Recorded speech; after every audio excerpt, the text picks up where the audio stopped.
Hello everybody, this week we're going to be talking about exit strategies from the 22.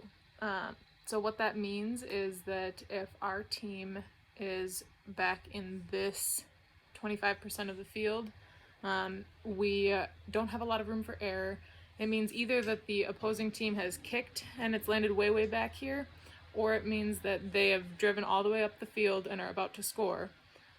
When we maintain possession at that point, if we get the ball back from them, then we have some strategies that we can use to get ourselves back into this 75% of the field over here that feels a lot safer and that lets us have the opportunity to score. So our main goal is to just hang on to the ball, is to maintain possession until we can get the ball out into space. We can do that either by kicking into space or by running through a gap and creating space with our runner. We always want to play heads-up rugby as we do this, meaning that even though we're way back here, we don't want to get caught into any specific pattern. We don't want to get caught into this is what we have to do at this time. We always want to be able to look at what the defense is showing us and find the space and adapt our plan based on where we see that space in front of us. So options, we can always kick the ball out if we're trapped way back here.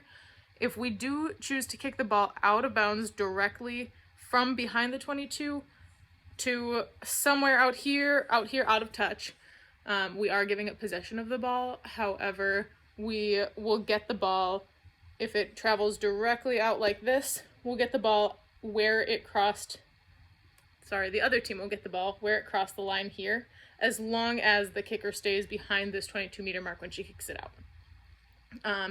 If we choose instead to kick the ball and keep it inbounds, we're kicking over this defensive line. We see that there isn't really an obvious gap in front of us.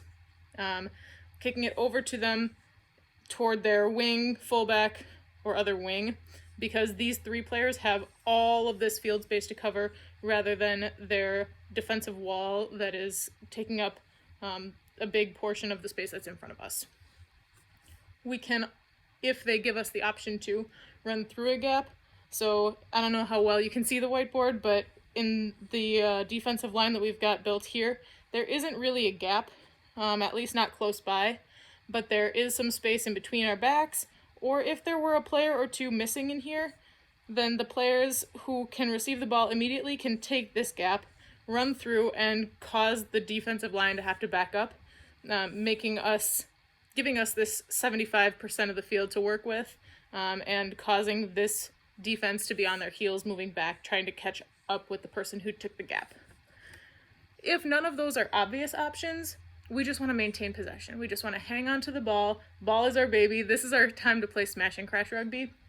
That means that our forwards, our scrum half, maybe even some of our backline that's close to the ball is going to pick and go, is going to do some crashes where there might be one pass out to a player, and then they're just driving low body position at the line of defense that's there, at shins, at ankles, driving as though you are wanting the contact. Force the defensive line to back up with their player who has made contact, and keep marching inches forward until either a gap is created in this line or until one of our kickers is able to get close enough to do one of these first two options.